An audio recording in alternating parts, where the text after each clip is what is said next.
Now, we all know that Koken Tools has the lowest amount of bat drag out of any ratchets out there. This is a 3/4 inch Koken Ratchet. Let's check out the bat drag on this beast.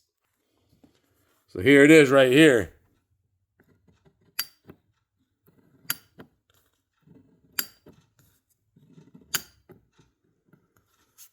As you can see, very little back drag for this gigantic 3/4 inch ratchet.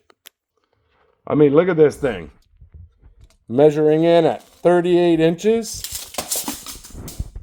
Look at the palm of my hand in this ratchet. Now let's compare it to a 3/8 ratchet.